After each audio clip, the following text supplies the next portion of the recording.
we have to talk about the Fed.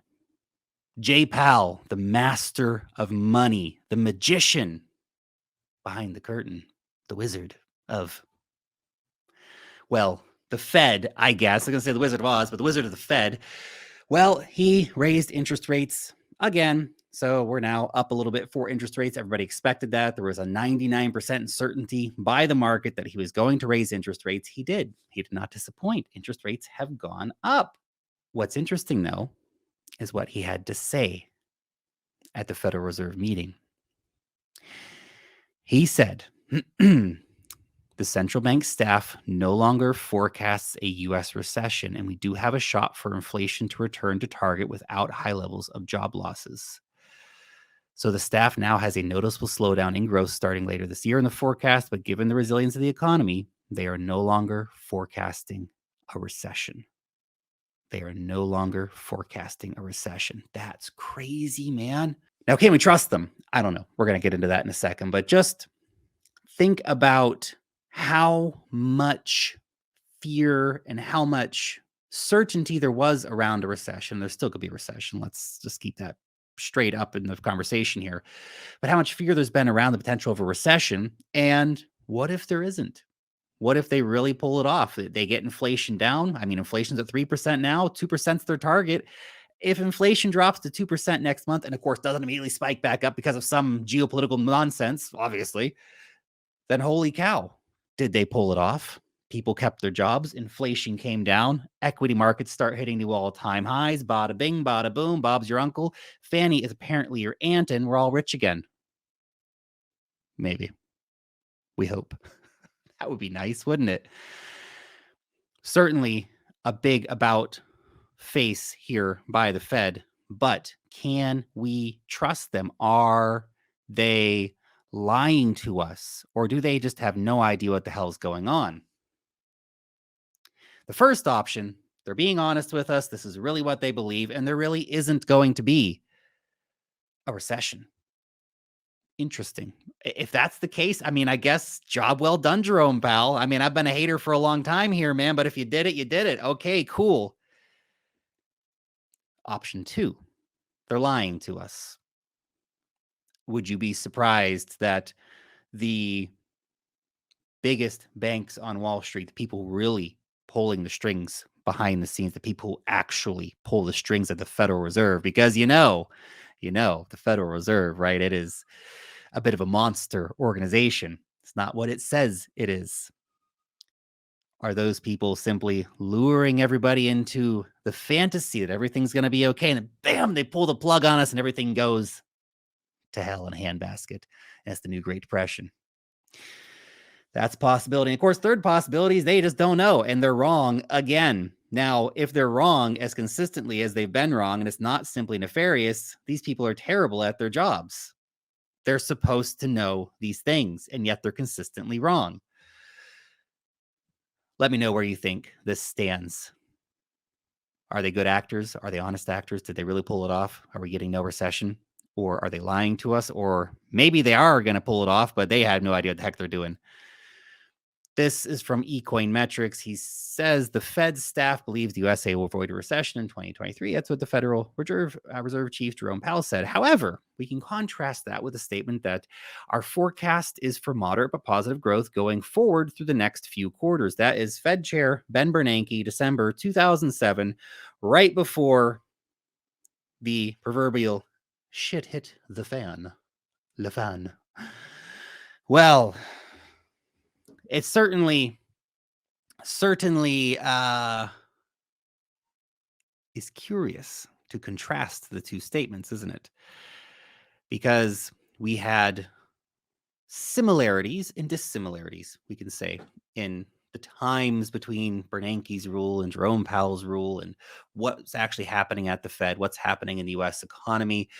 And look, the Fed's got lots of stuff wrong. Remember when they said inflation was transitory? It wasn't transitory.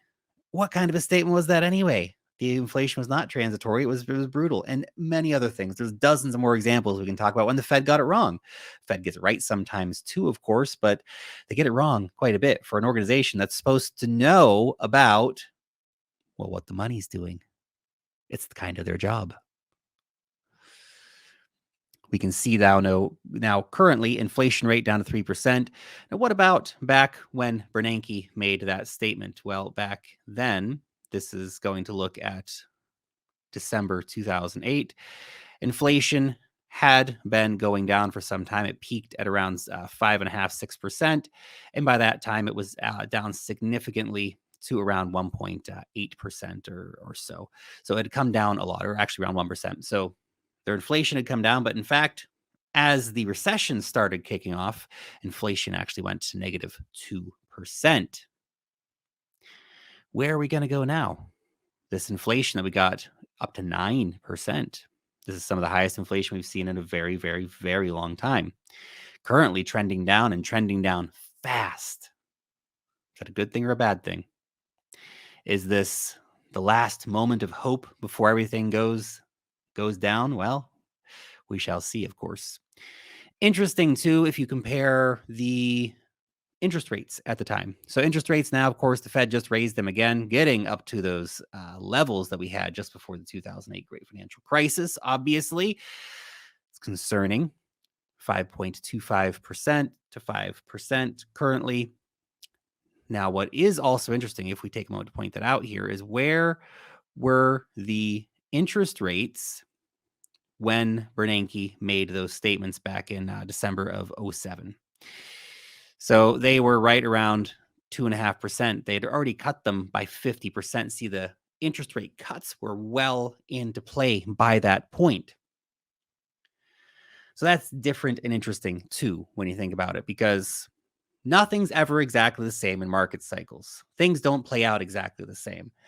And there's always the temptation to say what was happening before is definitely going to happen again. The indicators that worked before are definitely going to work again. They do until they don't. And that's the tricky thing with indicators, because no indicator ever is perfect, we can say. There's always exceptions or ways that it plays out differently or things that break our expectations. For example, the yield curve. Right now, the yield curve is most inverted since it's the 1980s. Big warning sign, recession's coming, everything's going to be bad. When the yield curve stops inverting and starts heading back up is when the real recession is going to kick in and stocks are going to crater 50%, right? That's the fear here. But then again, what if the Fed really pulls it off? What if they really pull it off? What if things end up being okay? Or is that just a fantasy? It's all psyops. Wall Street knows they're not going to pull it off. Wall Street's just telling Jerome that they're going to pull it off. And then we're going to see everything go down as Wall Street uses retail once again for exit liquidity and then watches the market drop and buys everything up again. And they repeat the process in the continual wealth transfer from you to them. I don't have the answers to that, but it certainly is interesting to think about. Now, you also get a lot of, I would say, false signal here too, because there are easy ways where we can dunk on the Fed and say, aha, you guys got it wrong. For example, Jerome Powell said, we're not forecasting a recession back in September 2019. And in fact, from the time that he said that, the equity markets rallied like crazy. And then the COVID pandemic happened. There's no way that Jerome Powell could have predicted that a freaking global pandemic was going to happen. So based on what he knew at the time, there was not going to be this situation happening, but then it happened because, well, surprise, surprise. That's why. Yikes. Now, if we did have a similar situation happen now, we would see the S&P 500 rally up to new all-time highs before a massive cratering recession comes in, and we see the S&P 500 drop back down to like 3,400, taking like a 40%, 50% drop from that new all-time high when it's reached. Something like happened back in 2020. Hey, I've seen there's a lot of new scary bugs floating around out there. The Middle East respiratory syndrome. There's some kind of like, I don't know, terrible thing happening in Europe right now. Is that the MERS one or is that a different one? Something's going on there. There's always these little new headlines, isn't there, in the media? A new pandemic is here. Come on. I mean, I guess why wouldn't they try to do it again? Anyway, besides the point, we would need something pretty big to have that kind of scenario play out, in my opinion. But the economy is continuing to grow, defying expectations in the USA. Q2 growth up 2.4%. Technical recession happened back Q1 and Q2 2022.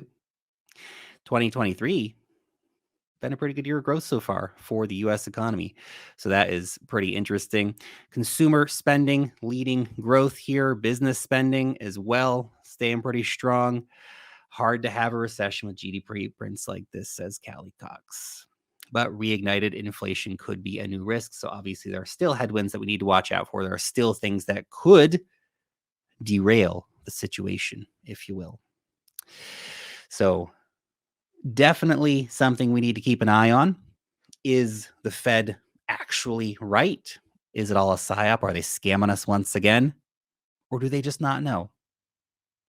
I wouldn't want to have the job of the Federal Reserve chair. I mean, like, it's hard enough talking about crypto on YouTube, man, let alone trying to say, hey, I'm, going to divine what the future of money is going to be and what the right call is going to be for an entire economy. That's a lot of pressure. I don't envy Jerome Powell in any way. And of course, when he gets the call in from the real people running the show, and he has to go out and say, well, this is what we're doing now, guys.